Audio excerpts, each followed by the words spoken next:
orden internacional se manifiesta en el sistema internacional.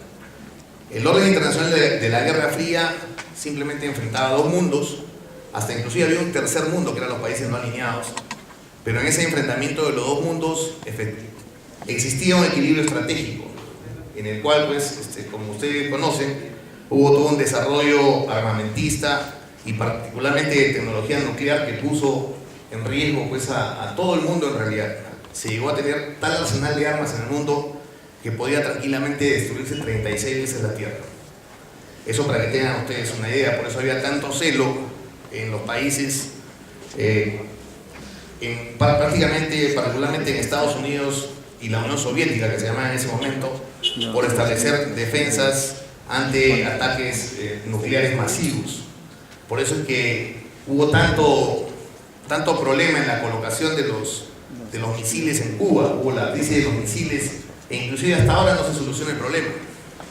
No se soluciona el problema, o sea, a pesar del acercamiento que ha habido entre Cuba y Estados Unidos, creo que el día de ayer, en una votación que había en las Naciones Unidas para levantar el embargo marítimo que existe contra la isla, Estados Unidos, a pesar de todos esos acercamientos, ha votado de forma negativa, digamos, en función a que se levante ese embargo que se mantiene ya hace muchos años, hace decenas de años, contra la isla. Pero eso de alguna manera ya acabó, ese orden internacional acabó. Rusia no pudo resistir el avance de tecnología y la inversión que hubo justamente en sistemas de armas, y a partir de la perestroika, que fue la reforma y que permitió la implosión de la Unión Soviética y obviamente la creación de nuevos estados o la liberación de estados que estaban de alguna manera incluidos en esta Unión de Repúblicas Socialistas Soviéticas. Y no solamente eso, la parte de Europa Oriental, que de alguna manera estaba también sometida ante el poder de la Unión Soviética, pudieron liberarse de ese yugo político, y inclusive dentro de esos propios estados hubo también una implosión que lo que hizo es que se creen otros estados internamente, ¿no? Basados en cuestiones de etnia, basados en cuestiones de fe, basados en cuestiones también políticas. Entonces todo ese orden ya terminó. ¿Y cuál es el orden que existe en este momento? Es un orden que no tiene nombre todavía, por ahí lo llaman unipolar, es un orden unipolar en lo militar, con la hegemonía obviamente de Estados Unidos, y multipolar en lo económico y en los otros campos de la actividad humana.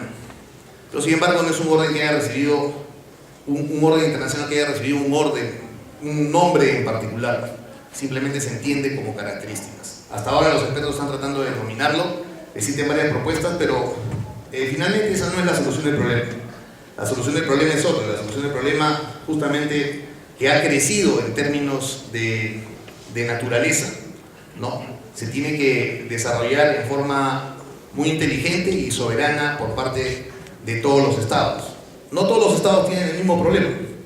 El terrorismo no es un denominador común de todos los estados. Cuando esto fue propuesto en el ambiente, en el contexto hemisférico, en algún momento, por ejemplo, Brasil dijo, bueno, yo no tengo problema de terrorismo, Uruguay tampoco lo tiene. Son otros los problemas que enfrenta, por decir, Brasil. Sin embargo, existen países que todavía continúan con este fenómeno. Entonces, no puede haber un denominador común en términos de consideración de amenazas, sino cada país es soberano en la determinación. Fue justamente a raíz de esta concepción, y particularmente de lo sucedido en Estados Unidos el 9 de septiembre, en que se propició, por lo menos a nivel hemisférico, conferencias de seguridad, comenzando por la primera en Bridgetown, donde se comenzó a hablar de que las amenazas a los estados tienen una naturaleza diferente que la anterior, que, como le decía, en el enfoque tradicional se había amenazado las fronteras, la soberanía, la integridad territorial, sino que ahora las amenazas eran de carácter multidimensional y se entendían que eran de naturaleza diversa, porque partían no solamente en base a ambiciones geográficas o de poder, o sea, políticas, o de repente económicas, para conquistar territorios que después iban a ser usufructuados, sino tenían otro tipo de naturaleza.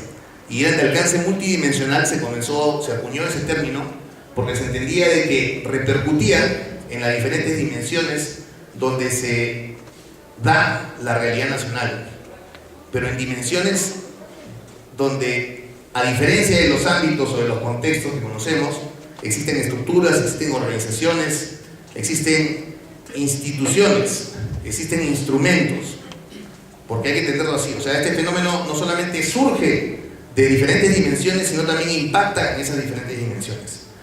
Esa concepción, esa nueva concepción ha partido, por lo menos en el ámbito hemisférico, en la conferencia de Bridgetown en el año 2002, y luego se consolida ya con la formulación en sí de una propuesta de amenazas hemisféricas en la conferencia de México del año 2003 y dio lugar a la Declaración sobre Seguridad de las Américas.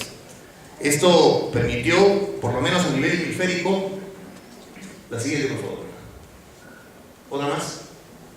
Esto permitió de que se determinasen algunas amenazas, o sea, simplemente se determinó un abanico de posibles fenómenos que se estén dando digamos, en el hemisferio.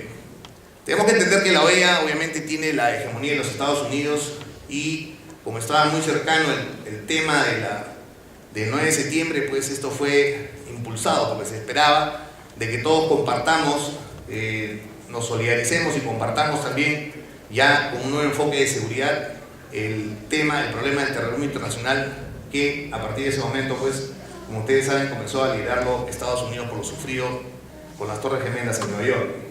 Entonces, este es el menú de amenazas hemisféricas que se dejó para que los diferentes estados puedan determinar cuáles de ellas eran objeto de importancia en su país, dadas las situaciones particulares que tiene cada estado en cuestiones políticas, sociales, económicas, etc. Pero como ustedes pueden ver, el menú es bastante diverso, ¿no? Como pueden ver, trata de personas que podríamos pensar de que esto tiene relación con la esclavitud, y la esclavitud es algo que ya se abolió hace mucho tiempo. Sin embargo, existe pues la trata de personas acá en el Perú, es una realidad y es uno de los principales problemas que aquejan, digamos, y tienen particularmente en la dimensión social, ¿no? El recojo de personas de lugares alejados o la explotación laboral realmente es un problema, y particularmente con los jóvenes. Existen mafias de delincuentes que van caminando por la selva. Loreto es uno de los países, una de las regiones que tiene la mayor problemática en términos de trata, y Arequipa también, pero de diferente naturaleza. En Loreto, por ejemplo, es el problema de la captación, y en Arequipa la receptación. En Madre de Dios también, ambas cosas. Y esto se da pues, en diferentes formas, desde modalidades que utilizan la coerción física, la violencia o la amenaza a los familiares, o modalidades que tienen que ver propiamente con cuestiones económicas, porque inicialmente reciben préstamos y que a lo largo de los siguientes años son impagables a pesar de que trabajen pues 16 horas al día. Pero de esto vamos a hablar realmente más adelante cuando veamos específicamente la definición de este fenómeno o amenaza. La siguiente, por favor. Esta situación ha dado lugar a que el Perú también adopte un nuevo enfoque. Esto se ha materializado nuevamente con la reformulación o la reorganización del sistema de defensa nacional. A partir del año 2012 existía ya en el año 2005 un sistema, pero esto obviamente ha tenido que evolucionar. El sistema que ven ustedes al lado derecho, que es el sistema de defensa nacional, pero que en realidad ahí está graficado en este esquema con la finalidad de que vean quién se responsabiliza de qué y quiénes son los que forman parte de este sistema. En términos del enfoque constitucional, que era básicamente basado en el enfoque tradicional de la solución de los problemas de seguridad, obviamente la Constitución de 1993, y entenderán de que seguramente en el momento que se redactó esta Constitución respondía a la visión que había en ese momento, a pesar que había sucedido este hito importante de la caída del muro de Berlín. Ahora, digamos, existe un nuevo enfoque, que lo ven ustedes en la parte negra de la diapositiva, donde lo que se debe de proteger, lo que el Estado debe de salvaguardar, no es solamente la independencia, soberanía e integridad territorial, sino debe salvaguardar lo que nosotros conocemos como otros objetos de la seguridad, como son el Estado constitucional de derecho, la paz social, los intereses nacionales y los derechos humanos. Estos otros 4 objetos, sumado al objeto tradicional que les mencionaba. ¿Y contra qué lo debe salvaguardar, digamos, estos objetos del Estado? Contra justamente las amenazas tradicionales y nuevas amenazas que están listadas en la parte baja de la diapositiva, y que para eso existe un sistema, el Sistema de Defensa Nacional que ven ustedes en la parte derecha, donde la SEDENA, institución que me honro en jefaturar, es la que tiene que ver con la articulación de todos los componentes. Y si ustedes ven a la derecha los componentes, van a ver que los gobiernos locales y los gobiernos regionales son parte importantísima en eso. El rol ahora de la seguridad nacional no depende solamente de las Fuerzas Armadas o por último del gobierno